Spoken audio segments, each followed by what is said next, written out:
Kisha mgeni wetu, mgeni karibu sana. Asante sana. Uko swafi? Shwari kabisa. Uko kabisa, uko sawa. Yeah. Tunataka pale kwanza kuna mtu ataka kujua. Tupe introduction pale mtu akujue. Yeah, mimi naitwa Msela Classic Music, mwimbaji wa nyimbo za Injili. Nimefurahi kuwa hapa. Na pia kwa hiyo awamu pia nawashukuru sana wanangu wote wa Ensoko na pia wewe Toldi kwa hiyo fursa. Yes. Yeah. Huko kwenu mtu anasalimiaje akimwambia karibu ndani ya show? Sande ama unasemanga sante. Ni hivyo sande mno. Sande mno. So mtazamaji pale, siku nataka mgeni wetu aseme anatoka pande gani. Siku nataka useme Msela utuambie eti umetoka pande gani. Tushatoka kwa hizo vitu eti wewe ni kabila gani. Sisi ni wa Kenya. Lakini wewe umesema sande mno bana, mtu ashajua.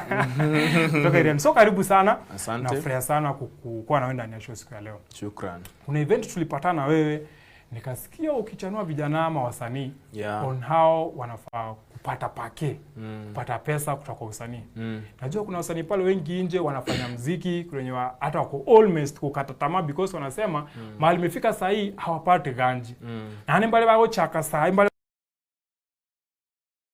saa hii kuna pesa haina pesa. So kwa leo nataka pale upeleke wasanii pole pole tu on how msanii anapata do. But before that, where do you think wewe siku umesema wewe ni msanii kwa nyimbo za kuabudu. Cheza lakini kesho utakuja kwa show ya gospel pale. Mpige injili vizuri sana. Amen. Tukianza na wewe. Yeah. Usanii nalipa. Usanii nalipa. Pesa mingi usanii shai kulipa ni pesa ngapi? Okay, nimefanya usanii kwa miaka mingi. Nikiwa pale shule ya msingi Kawangware, huko ndio nimezaliwa na nimekulia huko hapo Kawangware. Nimefanya muziki almost kuanzia nikimaliza shule hadi kama za shule ya upili. Msanii imekuwa ikinipa pesa kidogo kidogo hizi pesa za kidogo kidogo za skiza tunes hizi. But last year niliona mkono wa Mungu. Mkono wa Bwana. Mkono wa Mungu. Na kitu mimi naaminingi kulikuwa na time ya God. Kulikuwa na time ya God. Kitu nafanyanga wasanii wengi sisi hapa nje tunaenda tuna give up ni unataka kurekodi leo muziki. Producer amekwambia muziki ni kali. Na wewe umechukua muziki umependa kwa radio ichezwe ama umpeleka kwa marafiki zako mnasikiza kwa matatu nini, but we don't know the other channels za muziki na generate pesa. Mimi specifically muziki ilinilipa through events. Nilipata events mbili hivi, moja ya serikali, moja ilikuwa ya wajamangu tu wa mtaa. Ndio walinisupportingi, wakaniita, wakaona uwezo wangu. Before nifike huko, mimi uko na one slogan. Mimi usema believe, behave, become. Under these three words kuna discipline hapo ndani. Ukiwa msanii lazima ukuwe na discipline. Ukiwa msanii lazima ukuwe na patience. Ukiwa msanii lazima usikize watu. Usikue like Toldu umeniita hapa. Mimi najisikia kama star siwezi kuja, unaona nimefika ama like uliniambia saa fulani ifika hapa, mimi nimekuja masaa zangu tu, nimepitisha hadi time umeniambia nakuja na kuambia mimi nimekuja, mimi nilikuwa sijui nini. Hapana, msanii inaanga hiyo. So kitu ya kwanza mimi ningesema usanii iko na do. Nalingana umejipackage aje. Wewe kama msanii lazima ufanye what we call ufanye research. Once ukifanya research itakuwa fiti sana. Hii research kani msanii anafaa afanye? Msanii mambo research juu kusema research kama mtu anataka research tu nataka kuwa specific juu kuna wenye wanaanza saa hii. So ni research yani msanii anafaa afanye. Saa hizi tuko kwa the world of digital. Tuko digital kabisa, tuko analog, unaona. Sasa kila mtu ako na simu. Unaona, uko na simu. Yote unatumia kuingia kwa other site. Ingia huko hizi social media, hizi sites una Google, unaona. Kitu namaanisha ni wewe kama msanii huwezi pata pesa tu umefungua YouTube account. Umeweka tu ngoma alafu umaacha hapo. Lazima kuna kitu ya kwanza, lazima once umerekodi muziki, ulikuwa na budget ya kurekodi muziki, si ndio? Umekuwa na budget ya kurekodi muziki, inamaanisha kupublish muziki lazima pia uko na time yake. Time yake inamaanisha nini? Through marketing. Push ngoma zako. Yaani chukua hata hiyo link, share kwa status yako, share na mabeshte wako. Najua mimi nikianza muziki, acha nikusurprise. Kuna wakati fulani nikiwa toka sehemu za Kawangware nenda town, nilikuwa napita barabara ya Ngong Road. Kitu kaniambia, usimame tu. Sikutaka kupreach, nilisimama tu. Nikaambia wase nilikuwa nimeandika karatasi. Nikasema habari zenyu, mimi naitwa Msela, mimi ni mwimbaji wa nyimbo ya Injili. Kuna support tu, sitaki pesa. Karatasi ndio hii. Karatasi kwa nimeandika jina yangu, Msela Classic Music, unaona? Nimeandika tu yeye. At the end of the day nifika jioni, nilipata almost kama 20 subscribers kwa hiyo gari wamesubscribe. So, yani si lazima ati wakupiga advert kwa TV ndio ukue unafanya ni So, channel ya kwanza kuna kitu inaitwa YPP. Hiyo ni YouTube program partnership. Hiyo wasanii usali kuna jua sasa hiyo ni YouTube na ingine ni ya YouTube. Inamaanisha nini hiyo? Wewe kama msanii, kuna zile small videos watu create. Zile unatenga kwa Instagram ni reels. Huko kwa YouTube ni shorts. Unaona? Hizo short under YouTube program ama YouTube partnership, hiyo program mzima hiyo unaenda una sign up. Sign up au na monetize hizo views unapata. Na in fact one of the easiest way your YouTube to grow ni through hizo shorts. Mtu uguza tu yuko anasonga. Hiyo kuona tu kidogo hiyo ni view. Kwao hiyo ni view inasonga. So kuna vitu mingi sana na pia hizo streams. So kitu naongelea, fanya research. Hizo streams. Ingia pale TikTok. Me by the way, nyumba yangu nimekwambia ndio nipate hiyo event. Nyumba yangu tu moja tu nilikuwa nimeka tu kama kitu kadogo tu pale TikTok. Ilindanga viral, watu walipiga challenge kaenda viral. Nikasachua mimi msanii Msela ni nani? Msela ni nani? Hapo ndio nikuja nikapatikananga mimi ufanya kitu fulani na hivi through nini? Social media. Si mambo ya ati niliingia mahali ati nikalipana through to social media. Na maanisha nini? Wewe msanii, chukua simu, ingia Chrome ama ni Google. Angalia mimi kama msanii, sasa hivi mimi ni upcoming. Nikitaka nyimbo yangu igrow ama iende viral, nafanya aje? Unaona? Hiyo ndio the only easiest thing unazofanya kama msanii. Once unamiliki smartphone. Sasa hizi kila mtu anamiliki smartphone sasa hizi. Inakuwa rahisi sana kwa wana kuingia kwa hizo social media, una subscribe, una share kabisa. Unaona? And you know wase wengi wamekuwa pale wakijua kwanza tuanze na TikTok. Siku hizi TikTok ndio iko common by the way. Yeah. Watu wengi siku hizi TikTok, watu kiingia tu kwa magari, ukitoka hata shughuli kiwa tu kwa gari, yes. Watu wako TikTok. Does TikTok pay ama TikTok inalipa aje? Mimi sasa naamini TikTok Kenya ilipi. Kitu ya TikTok inakuundia ni brand. Na hii ni siri sana. Yenye wasanii wajuangi. TikTok, ukienda kuangalia wale big artists, wale the big influencers. Mimi naongeza yangu personal, wale big influencers. Utapata wengi wao wengi wana travel. Wanaenda majuu sana. Au wanaenda kufungua accounts huko.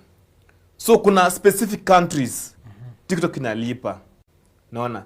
Hapa Kenya TikTok inalipanga tu ili ukiingia live, unaambia watu tap the screen, nitumie sijui lion, nitumie sijui flower, sijui roses, hiyo TikTok inalipa. Another way, hapa Kenya TikTok inalipa aje? TikTok inalipa wewe msanii uko na followers wengi. Simi maybe kama like 20,000 kwenda mbele, unaona? Alafu ngoma yako pia ukiweka ngoma kwa hiyo account iko na views. So, wewe kama msanii, kama uko na management ama kama ni msanii unajiamini, Unaenda unapata a company. Unawaambia mimi ni mtu fulani hivi, like mimi ni msela hivi, nafanyanga muziki fulani hivi na niko na account yangu hivi. Na mimi naweza kuwa kama grand ambassador wa hii kampuni, ni unafanyia marketing. So that's how TikTok Kenya inalipa. Yes. Unawakuta. Na hii Kenya lazima ujue mtu. Hii Kenya lazima ujue mtu. Unaweza kuwa na views mingi hizo but wakutambui bado. Hawakutambui bado. Yeah. Kitu nimeshangaa it's about unajua bana watu wengi wanajua kwamba mtu ukiwa TikTok ukiwa na some likes TikTok zinakulipa, but umesema watu wengi wenda pale nje so kuna countries zenye TikTok inalipa. Yes. Ukiwa na views ama likes. Yes. So kuna countries zinalipa na ukienda kule kuna kitu inaitwa VPN.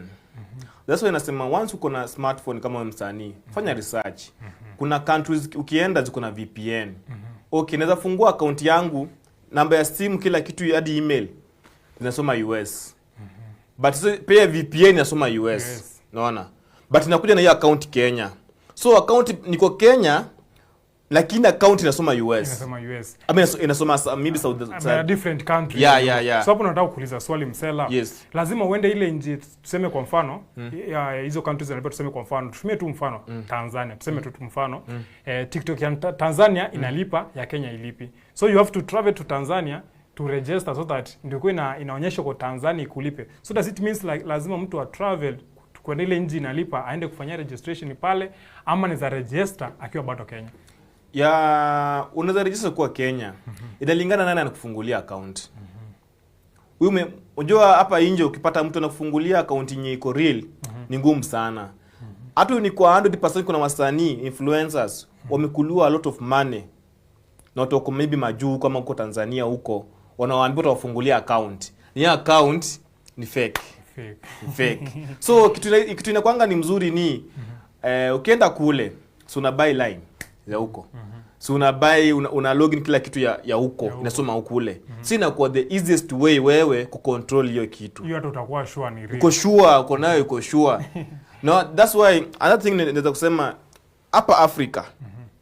Mimi si Africa. I think YouTube ni iko free. Yes, YouTube. Kuingia YouTube kule kama sisi tuko na freedom kuingia YouTube nasikiza ngoma bure. Hapa Africa. But ukienda majuu lazima ulipe.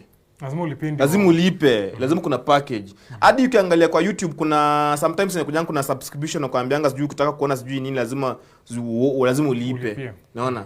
So it's only Africa to YouTube iko free. But majuu YouTube inalipwa. Ni kama vile utaka kusikiza ngoma kwa Spotify, lazima ulipe. Au ama ukitaka kudownload ngoma, lazima ulipe. So sisi Africa tuko lucky somehow.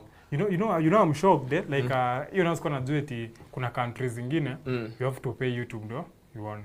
Lazima. So I'm shocked unapata mtu ni ngumu sana mtu kusupport kuenda hata YouTube kusubscribe hata kuview song ya mtu kumsupport na ni free. Yeah. So tukiingia hapo kwa YouTube kwa mfano kama sasa hii nilikuwa naangalia pale kwa YouTube kama kuna msanii anaitwa Sparrow, kuna song yake nilikuwa nimegonga pale 2 million views, which namwambia congratulations sana. So kuna ile mentality watu wengi tuko nayo. Kuna ile mentality watu wengi wako nayo pale nje. Msela akika song yake YouTube igonge millions 2. Msela akuja wangu niambia Toldini Okolena so. Mimi nitamwambia unaniambiaje so? Na hiyo song yako iko na ukiambia Toldini Okolena so mimi ndakuambia huu msela nikopaje so. Na YouTube yake kuna views milioni 2 YouTube. So is it true mtu msanii ikiwa na YouTube song iko na 1 million views, 3 million views, akona hiyo milioni 1 inakuwa namna gani? So hapo naangalia two stories zina happen hapo. One, msanii hapo maybe amesainiwa under label. Na label, ukumbuke label imeinvest kutoka kwa audio, video, marketing. Ndio hii account grow hivyo. So au lazima warudishe pesa zao kwa mfuko. Hizo pesa wameinvest kwa hiyo muziki yako lazima warudishe hapo hivyo. Two, msanii kuja kuambia ana kitu na ngoma imepiga hizo views inalingana kwangu na miningi. Maybe kuna kitu msanii anatumia kwa account yake. Na that's why mimi advise msanii hivi. It's better ukuwe na views 10. Views thou 1000 kuliko kuwa na 2 million alafu unakutana naweka mtaa hapa hauna kitu. Sasa unaona account mingi ina happen. Kuna account mingi saa hizi hapa Kenya wasanii walinyang'anywa. Wanyang'anywa aje? Wewe unachukua zile fake likes ama subscription hizo followers, unaanza kama ziko na wa China hivi. At the end of the day after kama 1 month hivi unapata account inakwambia umelog out. Unashindwa aje? Account imeenda. Juu kwa nini? Ujetumia njia sahihi. Alafu kitu kingine, YouTube terms and conditions wanasemanga vizuri. Don't spam. Don't use fake likes. Hizo subscription hizo. Ndio upate silver plate. Kuna vitu zimeangaliwa. Ukiwa na fake likes. Hizo subscription hizo huwezi pata silver plate. Na hizi vitu mtu unaona kutoka wapi hizi fake? You know, kuna kama sasa ukiingia kwa mtandao ni kama Thrisa time niona IG wakisema kama uko na fake followers ama fake accounts zilikuwa zinatolewa, unapata msea kuna some followers kama ni million, unapata washatolewa, unapata amerudi 700 kitu kama hiyo. So watu hununua hizi story ama unasikia mtu mwingine anasema hizo views yako nazo ni za uongo, ni fake views. Watu hununua kutoka wapi? Kuna kampuni hizo lazima utafute nyuma ya tent nitakwambia. Kuna kampuni hadi saa hizi kuna zingine maana watu wa university hapa Kenya wa IT wamejifunza hizo vitu. Zinaitwa panel. Kwa hiyo mambo inaitwa panel. So hizo zinanunuliwa ni views za majuu kule China. Sana sana zinatoka China. China na Japan huko hizo country hizo. So zimeundwa in form of ni tudoli. But sasa ni fake. So kuna sites, kuna a lot of sites ziko. So sasa mimi nimefanya mambo ya IT by the way. So kiangalia hiyo kitu najua everything about hiyo logarithm yote mzima ya hizo fake likes na mini zina happen. But mimi sijai amini na sijai tambua kama hizo vitu zinaweza lipa. Juu hizi lipa. Kuna mali utadanganya. But at the end of the day kiko na IT kwa hiyo kampuni. Akuja login kwa account yako aangalie, atajua ni fake na so unaona utakuwa mmwaga wa unga. Yes. Kitu kingine pale Msela ningependa uchanue wasanii. Yes. Siku hizi naona wasanii wengi most from our side KC. Unapata msanii ananitumia link, anakutumia link, anaweka link kwa status.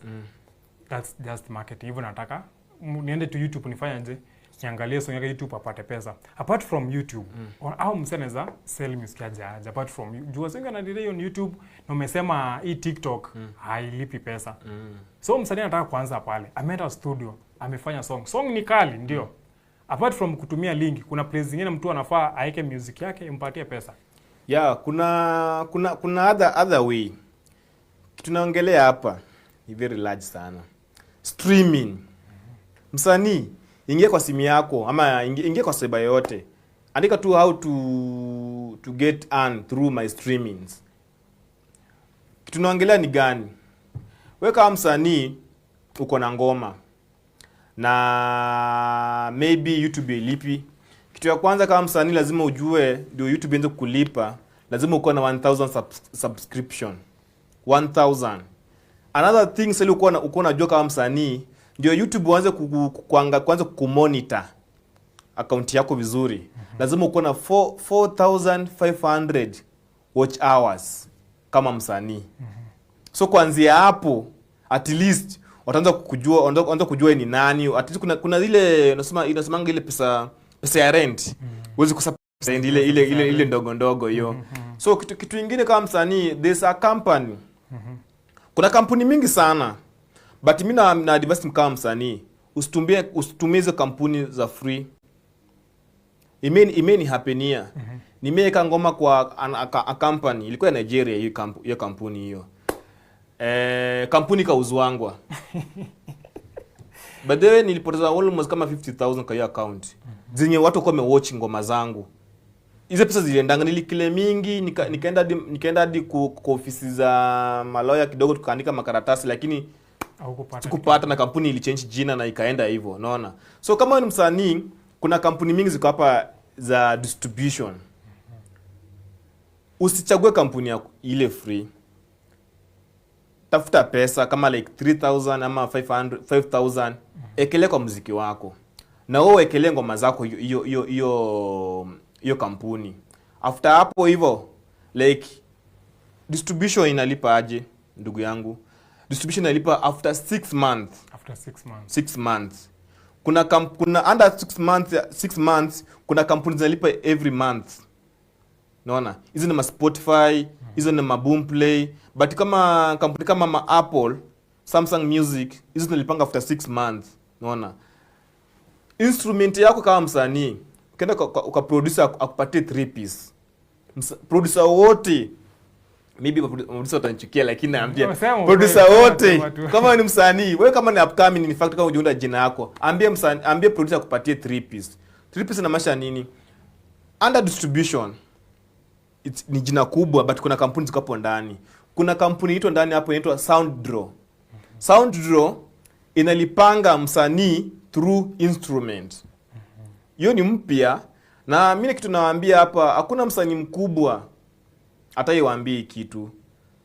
Hizo kwanga ni siri, kwanga siri. Manager management hizo zinakwanga ziko hivyo. So anytime umeenda studio ukupatie 3 piece na ukiupload uko na 3 piece. That's unaonanga DJ anakuambia Toldi nitumie vocals zako. Una vocal. Uko na instrument, uko na ngoma na una vocals. Unaona? Lazima uangalie. Na kitu kingine ningewaambia wasanii ni Toldi hapa Kenya kuna vitu mingi sana tufanye. Naona unaona like kuangalia wasanii wengi hapa Kenya wako na jina kubwa but hana pesa kwa mfuko. As we speak now, mimi kama msela, seti mimi msela mimi sina do, but niko na wase tunawak nao hapa chini. By the grace of God vitu zitakuwa fit hapa mbele. Mimi siangalii saa, inaangalia pale mbele, unaona. Kuna kampuni mingi hapa. Kama msanii lazima uko unajua which CMO una represent kama we artist. Sijui kama unaelewa CMOs. Naelewa, but kuna mseo pale home haelewi. CMOs ni kampuni za Kenya zinaangalia mambo ya royalties kwa wasanii. Hii ni MCSK, Pavrisk na ingine inaitwa nini ingine. Kuna kampuni mingi ziko hapa Kenya hapa ziko mingi zinadili na mambo ya muziki ya wasanii. Na mimi naweza kuambia mimi sijaipata pesa kuna kampuni sijaipata pesa kwao. Na niliekelea pesa zangu, nimelipa mara mbili kwanza. Kampuni kwanza ilikuwa hiyo time ilikuwa nalipisha 3500. Nikaweka pesa zangu hapo. Kwa na vurugu kwa ndani, nikakelea tena kwa sababu wasanii waregister tena upya. Nikaweka 1000 ngapi? 5000. Mimi niko na kampuni ziko hapa Kenya nimeregister almost 20000. 5555 hivyo. But at the end of the day, mimi kama msanii nalala njaa. Sipati pesa. So hapo nikikuulizia, now that tumesema kuna kampuni umeekelea pale do, but kama ya Nigeria ukaweka kampuni kauzwa ukabakiwa na kitu. Pia umerudi hapa Kenya umesema kuna kampuni pia umeekelea 35000 pia unalala njaa, si ndio? So msanii anaweza jiuliza pale, how can you tell hii kampuni itakujenga back ama utakuwa unaekelea do wao wanafaidika tu alafu wanapotea? Au unaweza jijua di kampuni yenye iko legit na itakuosha? Kwa mfano wewe umesema ushaitoka 5000 pia ya Nigeria ilikutoka na do mzuri. So kampuni ya Nigeria mimi naongelea hivi. Hii ilikuwa distribution.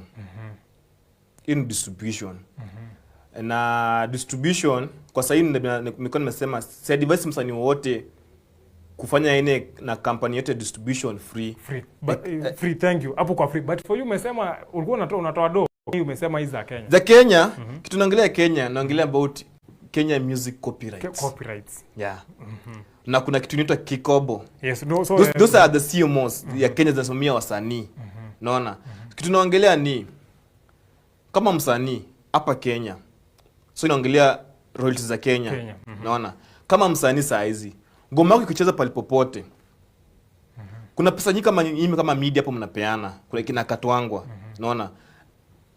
Mwaka kiisha, msanii apatiwe pesa yake. Mwaka kiisha, sasa unaona wasanii wengi wanaenda kule kwa ofisi za MCSK wanaanza kupigana huko juu. Kwa nini? Ngoma imetrend, ngoma imekuwa kubwa. Imechezwa kila mahali. Ngoma ni kubwa. Unapatiwa 1,000. Unapatiwa 1,000. Unakasirika. So in fact acha kuambia kitu moja ndugu yangu Toldi. Ngoma maybe umerekodi ngoma like na 15,000. The cheapest umerekodi ngoma na 15,000, si ndio? Umefanya video ya 50,000. Hiyo ni pesa ngapi? 65. Umefanya marketing. Naona kila kitu yote hivyo. Alafu ngoma imechezwa kila mahali. Unakuja unapatiwa dhao. Ni nini? Na hiyo unaweza pata mwalimu travel ukaenda pale kule kila mahali umefanya kila kitu. Unashindwa hii Kenya yetu tuko aje? Kama ile time ulisikia wasanii wa kilio unapata eti msanii anapatiwa pesa mingi ni 3,500. Sasa time wasanii ile tanga ngori hapa Kenya. Na unapata ni msanii aseme ako established, msanii. So unashindwa kama upcoming. Kama na look up kwa huyo msanii na napata hiyo pesa. Sasa wewe upcoming utapata nini? Utapata nini? Ni mbaya sana. Swali ngumu sana na kitu mimi usema hivi mimi siingiliangi za kampuni. Najua kuna vitu kuna itilafu kidogo hapo lakini mimi nasema hivi the only way hizi kampuni zilipe wasanii hapa Kenya. Natamani sana kama president angeingilia kitu. Angeingilia aje? Afanye reshuffle hizo maofisi. Alafu kitu kingine achukua wasanii aita wote. Wachukue mtu mmoja. Si kwa watu. Unajua kuna watu wamekaliza ofisi na wajua mambo za wasanii. Naona. Alafu kitu kingine tena distribution ya music hapa Kenya ingekuwa under hizo kampuni. Hiyo pesa umepeana ile kama 5,000 hizo ina conceive your copyright na plus na distribution. Msanii ingekuwa rahisi sana. Tungekuwa tunasumbukana tunatafuta kampuni za huko ng'ambo, hata tujui ofisi utapata ofisi wapi. Naona. Inakuwa tricky sana. Yeah. And do you think wasanii wako hapa nje ama wasanii wetu do they know how to maybe after marketing their songs? Because pia marketing ni uje nikarealize pia ni ngori. Kuna hata msee tu anaona akiweka YouTube ako tu sawa. Msanii anaona akitumia Toldi link aniambia nichezee tu kwa TV ako tu sawa. Do you think our wasanii wetu wako na knowledge ya about distribution their song? Ndio maana nikuuliza pale ukianza kuna mahali ulikuwa umemention about kufanya research. Ni wakati gani when is the right time msanii anafanya kufanya research? Ni wakati before ajanza usanii ama wakati ashaingia kwa industry ashajua 1-2-1-2? Kabla hujaanza kuimba, kabla hujaanza kuenda kwa studio, kuna ngoma ndio fanya research. Hii ngoma nikiproduce saa hizi itaenda wapi? Itaendea nani? Kitu kingine naweza kuambia kwa mtandao wa Spotify ama Boomplay kuna kitu inaitwa analytic I think so. Tuangalie kwa hizo apps zenyewe. Kuna studio apps za hizo vitu sasa. Ukiangalia kuna kampuni kama huko Saudi Arabia huko huko ng'ambo tu huko. Kuna watu wakikuona hiyo country pesa mingi sana. Kuliko Kenya. So weka msanii. Sasa nimesema hivi, msanii wote tu pale popote unaniona unanisikiza. Before uende studio, jua hii ngoma na record hii. Nataka kuifanyia marketing aje. Naona. Na hiyo marketing lazima ufanye research. Kitu jaribu kuambia mfanye research. Sisi waambia kampuni ni mingi sana hapo nje. But nimewambia any company ya distribution. Naongelea through distribution. Any company ya distribution umepata isikuwe ni free. Juu itakuwa ni free, like kama kuna kampuni zingine kuna kampuni zingine wanasema ni free, ni sawa. But wanakata almost kama 50%. Wewe msanii utakuwa umepata nini? Because hata mimi nafikiria from ile point ya mtu ana free. Uwezi niambie dawa say you know ni kama time fulani nilienda kwa supermarket sitaki kuitaja hapa Nairobi tu. Nikaona wanauza mafuta. Mafuta hii men lotion tu mafuta kupaka. Hapa wamekuandikia hii mafuta ukibai unapata kingine kadogo. And I asked my question. I say waende hasara. Ni kama sasa waambie mtu kama unaona mtu anakuambia buy one get one free. na ukiangalia kitu wanakuambia eti buy one get one, ile free unapata is equivalent. Unaona kama ni kununua viatu. Unaona kwambia ukinunua hiki kiatu ya 2000 una buy one una get one free. So I make sense sometimes. So it's the same case unasema hawa si wa free distribution. I don't think kuna msee ako Nigeria, kuna msee ako Saudi Arabia tu. Yeye anasema msela ako Kenya, acha afanye music yake ni distribute for free.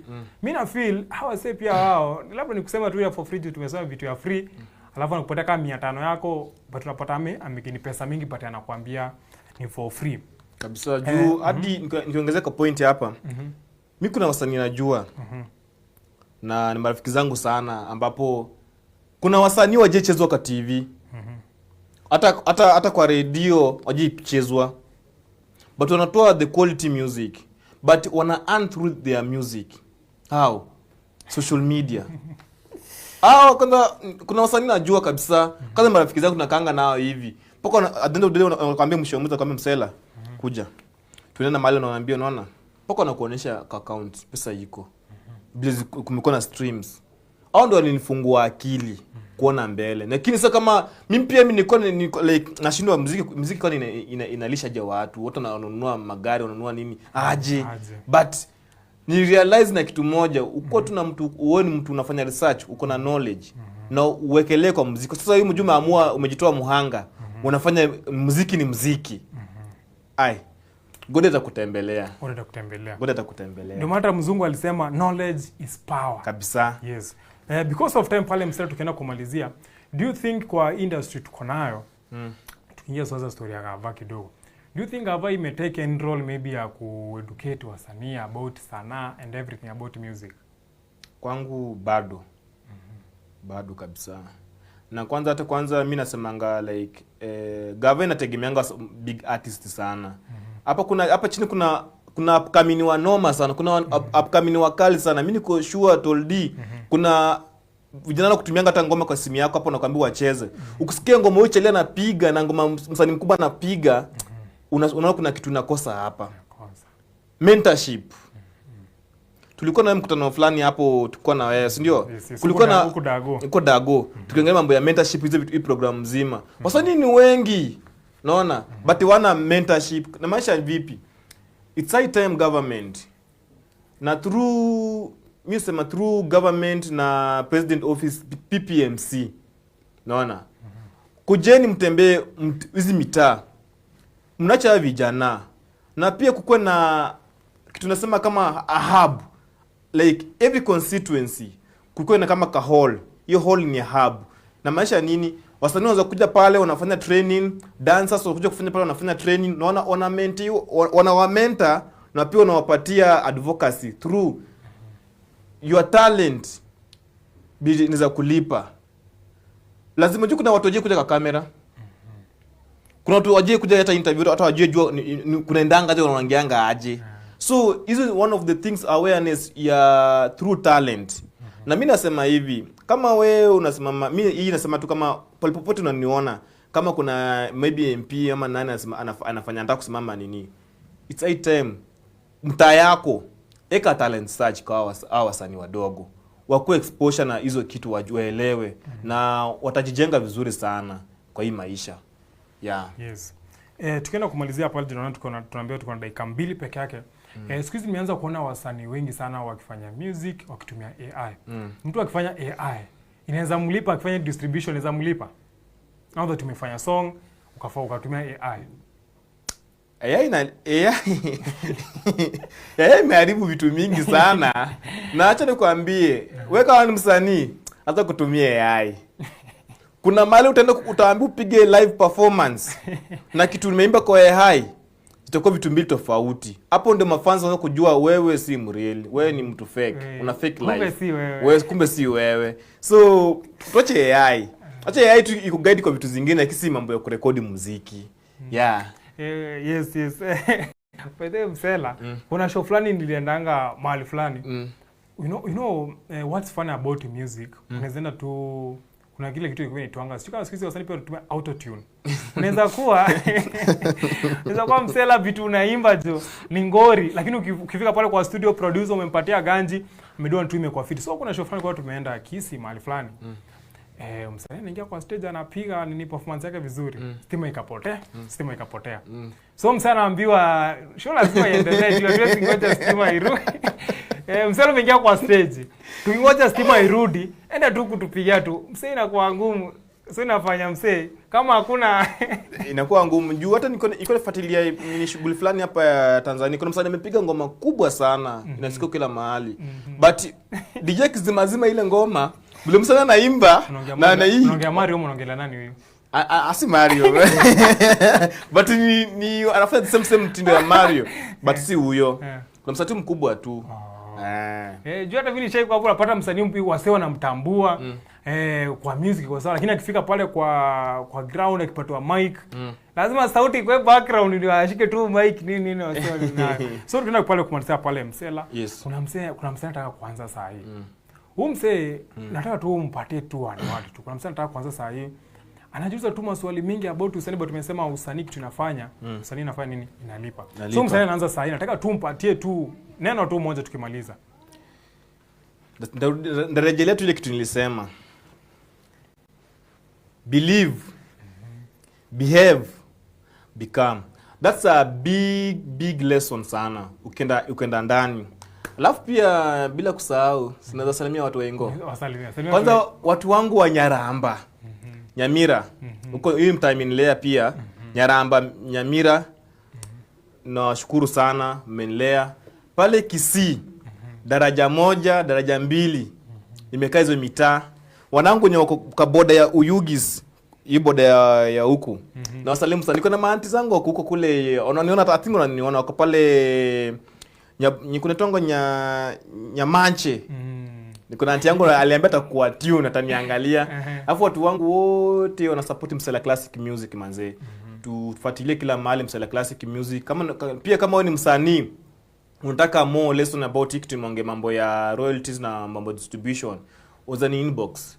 Msela Classic Music. Msela Classic Music. Ni inbox tu hapo tuongea mingi. Maybe pia utapata tu namba, utapea namba. Unaweza pata namba tu kama uko sawa. Sawa, unaweza pea namba yangu, but hii namba ni ya business only. So makalde mko pale nje kindly. Sasa eti Msela ni ya business. Business. 07 90 55 97 76 07 90 55 97 76. Hongera sana wanangu. Na kwa huko Ingo huko, ukiambia mtu labda enda ku tune in ndani ya Oya Show, unawaambia aje? Wana weru mutune mu Oya kipindi kigari sana na muyayi weru arangoa toldi.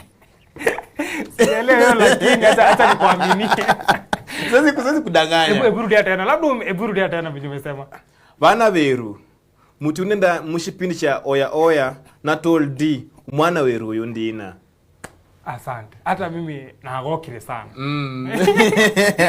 Bado hujelewa. Kabisa. Yes, mtazamaji pale because of time producer wangu ananiambia hapa